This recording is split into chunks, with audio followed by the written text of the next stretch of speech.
boys and girls, welcome back. Got something different for you.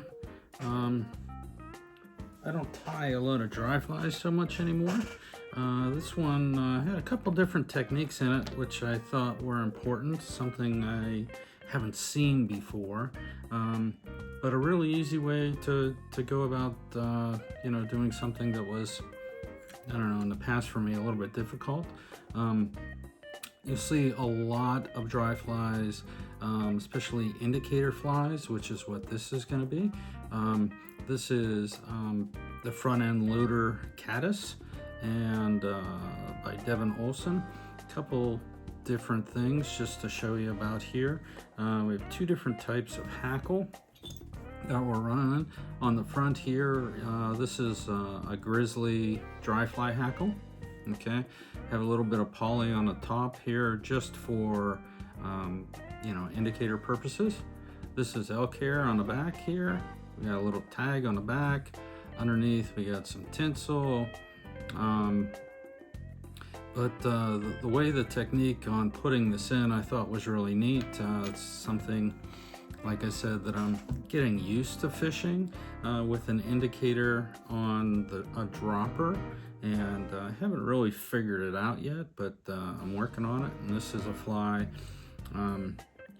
that you can use for something like that. It's very light, and haven't noticed that it's really affecting my cast by putting the heavier fly on the point, and just determining how deep you want your point fly to go. This has been enough to hold up 3mm bead, depending on the type of different fly that I put on the point. It's got limitations, so pick and choose where you want to fish it, but mostly in runs, still water, slower water, something that's what I've been focusing on. But you see these guys on TV or on YouTube, Devin Olsen especially, this is all that he fishes.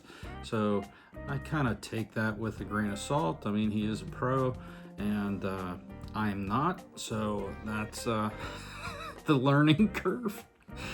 So why not let these guys figure things out, and then we can work our way in behind them. So as far as the materials, we got a lot of different things we got going on here today. The front hackle is just some grizzly hackle here. This is a size 10 hook, dry fly hook or nymph hook. This is a Hannock number 10, and this is a 290 BL. For the tinsel, I have on here Hen's Perdigons, PBM 35. For the tail, Glow Bright number 3. For the dubbing, I got just an Orvis Spectra blend. This one's specifically for dry flies, but I use it for everything. It's just very light. Then I got a good piece of deer hair here, elk hair. You're going to need, this is a poly that I'm using for the cider. And for the thread, I'm just using some Semperfli copper. Okay, so let's get into it here, guys. This is actually a pretty fun tie. Like I said, I don't tie a lot of dry flies. They seem to last me a long time. I don't really fish that way anymore. I've been focusing more on, Euro nymphing and things along that line. Trying to learn different things. So let's get this started here. Always try to start a little bit back from the eye, because you're going to have a lot of material that we're tying in up there. Okay, first thing we're going to do is tie in some of this Glow Bright. And I got 4 strands here that I've kind of evened out. Just going to tie those on the top of the hook.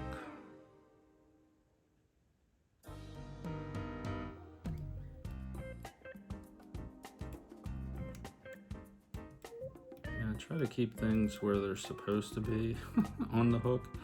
Like I said, this one is the tail. I tie it down to just almost to the drop there.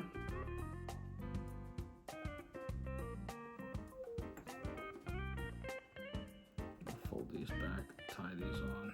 Not gonna worry about cutting them off. Okay, next thing, gonna need, I got some 5X tippet here. I'm gonna use this as just to protect that tinsel ribbing. So what I normally do, because we're going to use this in 2 different parts of this fly, I tie about 8 to 10 inch section in there. I tie this on my side of the hook, or the opposite side of the hook, doesn't really matter what side.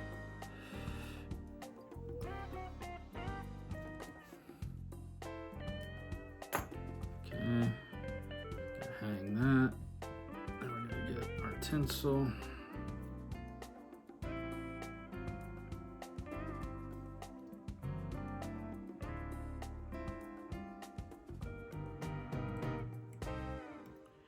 Tie that on the opposite side from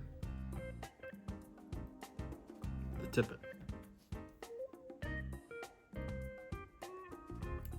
Tie off any exit. Extra, sorry. Wind back here and start dubbing. Tie that off too. Now it is a dry fly, so put this dubbing on rather sparse.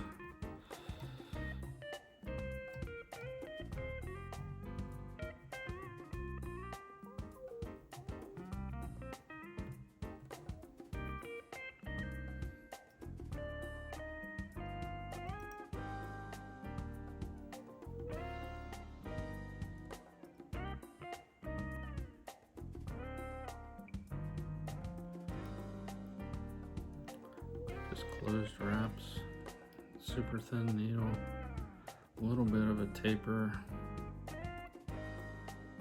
you know, going up towards the head. And I try to make this, I go the whole way up to the eye on this usually, because you're gonna need in the front there some space, or not some space, some width, you know, to tie on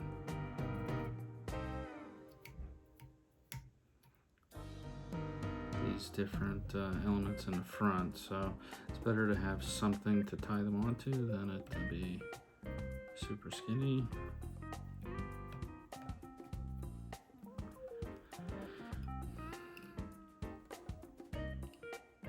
So try to leave that.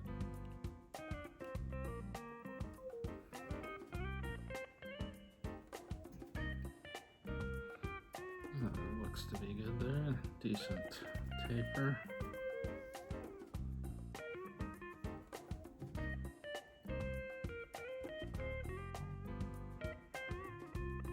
Bring that down a little bit. Secure it. I'm gonna put a wood finish on here because we're wrapping all this stuff so that we can hang it. Now you got a counter wrap. My counter wrap, you know, you could do it the other way if you wanted to, but one of these 2 materials has to be counter wrapped just to protect the tinsel.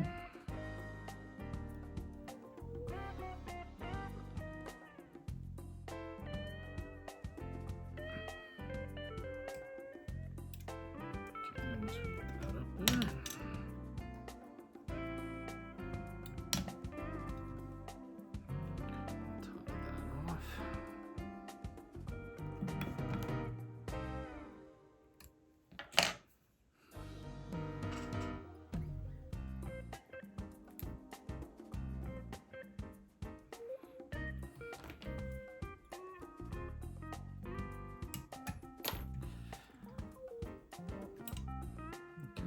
We're going to take the mono the opposite direction to try to cover up that tinsel.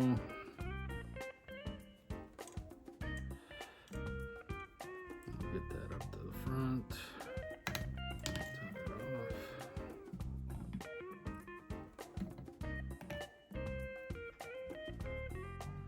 since this is mono, I do like to fold this back and then go over it just to give it a little bit extra tightness on it.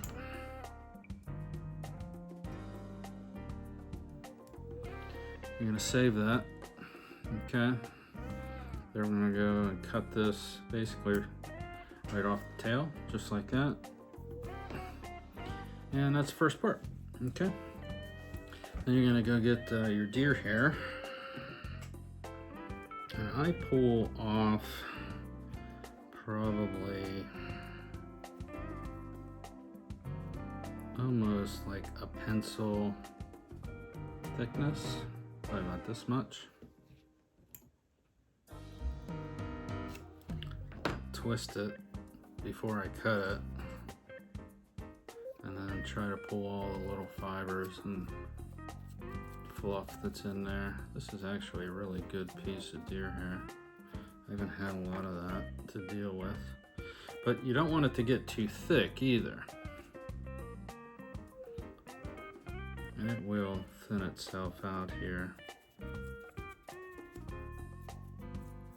once we start pulling out some of these extra fibers.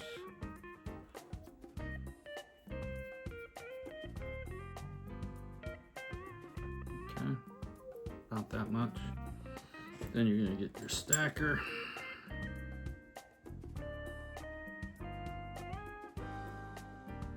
Get them all in there in your stacker.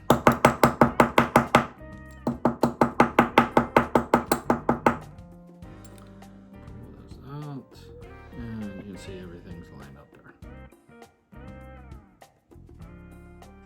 See all the extra fibers that have come out from that.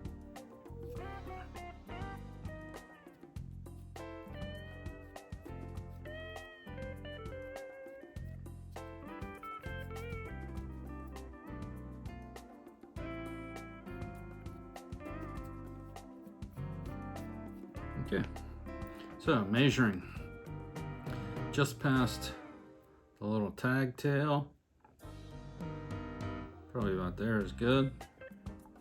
Now when you wrap this on, bring your thread back to a little bit before the point, measure your tag there. You're going to take this over the hook, around the deer hair, and then around the hook once before you pull everything tight. Measure that again, and then you're going to start wrapping. Don't worry about this flaring.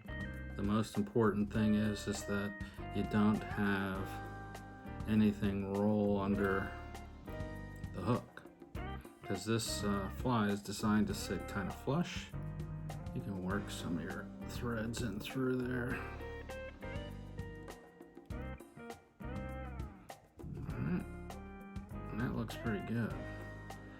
So then we're going to take all this, as much as we can gather.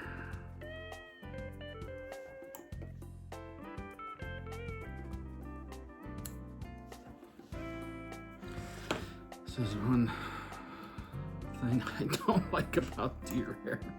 It can be messy. We're just going to trim all of these fibers that went underneath the hook. And we're going to trim the sides. See what we can get out of there.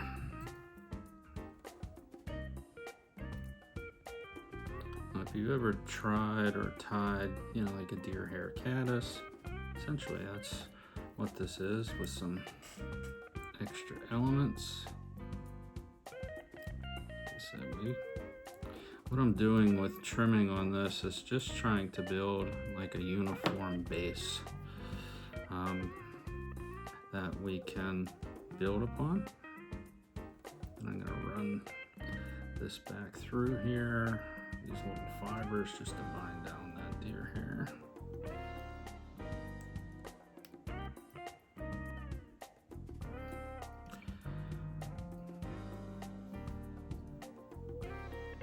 That looks pretty good. Okay. Don't worry so much about all that mess. We're going to be covering it up anyway. And then I take a piece of poly, wrap it around, and back it up so it's right up against the deer hair. Okay, then we're going to fold this back, tighten that down. You got that. And we're going to trim that, I don't know, inch or so, whatever you want. It's just for you to see. You can use whatever color you want. The fish don't see that part of it anyway. Okay, now for the rest of our materials that we need to add in here. Okay, we're gonna get our mono and make a loop so that the tips are together. And we're gonna tie that over the nose of the bug. Pinch wrap, secure that down, and I'll walk it back to where that poly is. You don't really have to worry about trimming it so much. And then we're going to fold this back, the whole loop, anchor that down again. Okay. Go back a little bit further. The idea with this is to create this bigger part in the front that we're going to tie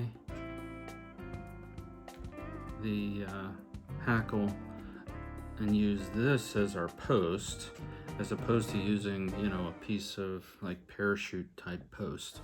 I don't know why I've always struggled with that one, but probably because I don't tie that many dry flies.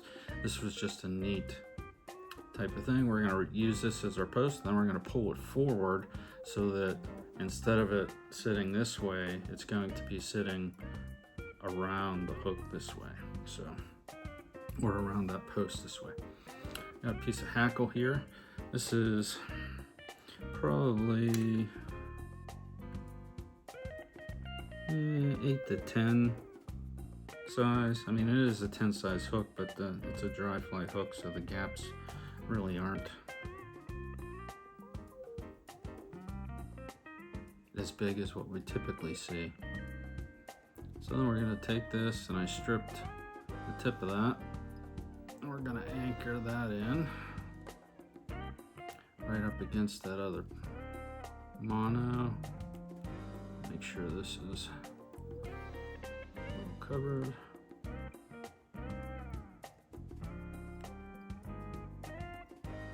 Okay, so now everything's in place. We're going to dub the front of this first, very light. Like I said, the entire time you're trying to build up that little bit of a taper on there to the front of the hook. And this will cover up all of the mess.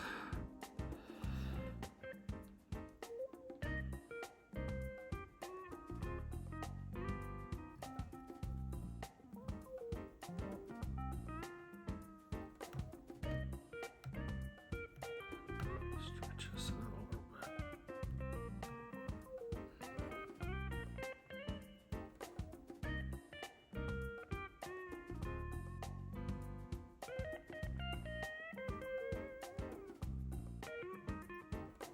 Okay, that looks pretty good. Still got the eye open there. Tighten this up here to create a little bit of a head. And I'm gonna tie this up and hang it. Okay, now the trick with this, put your index finger through the loop and that's going to create the tension that you need on the post. And then we're going to wrap this around the post.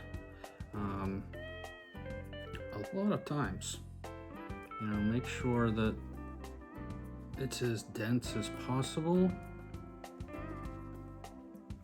because this is going to be holding up the front of the bug.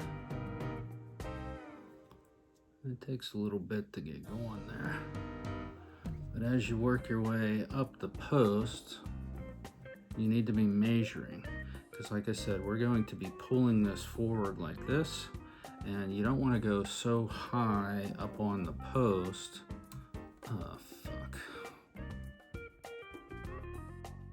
A few moments later.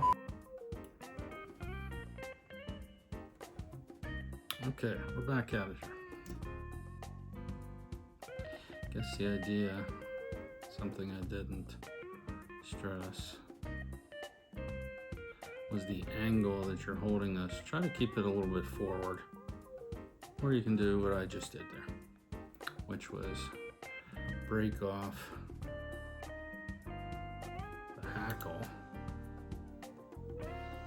And I had to retie it on there. Okay, you can see the little dark line there, how we're getting closer to the eye of the hook. You'll probably go up a little bit more. We want to leave a little bit of room in there. Okay, and once we wrap that up, then we're going to wrap it back down to increase the density here of this hackle.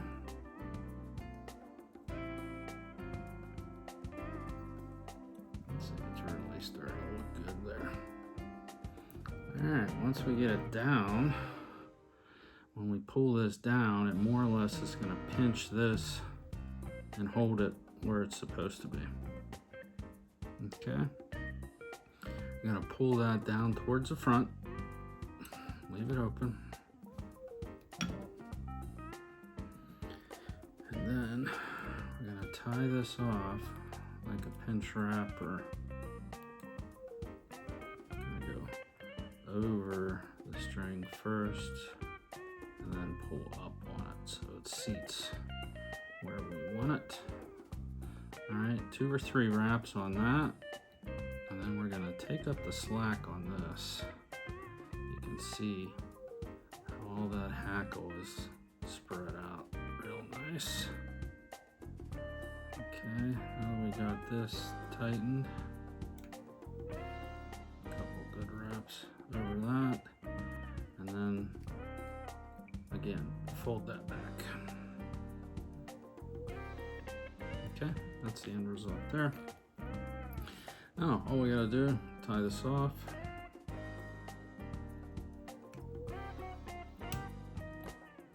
tighten it up. Okay, now with this, we can just go in, trim this right off the front. And we have our hackle in the back. Work your way in and just don't really cut as opposed to saw it off. And you can see how this hackle just sits right on top of the bug like that. Gives us a great profile. Cleaning up. Just want to make sure that the bottom of this is visible. If you got something that's in the way of seeing the tinsel and stuff, just trim them off.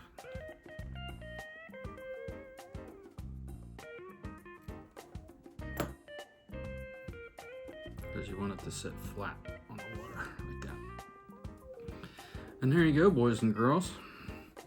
Front-End Loader Caddis. This one turned out pretty good.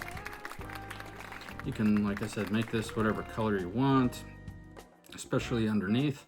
Use a different color tinsel, different color tag. Give it a shot. See what you can catch. I'm trying to learn this technique myself, so I thought with you know, the monofilament post there and then folding it back. I thought that gave it a really neat look. Certainly you can pay attention to those different types of techniques and use them in whatever bugs you want.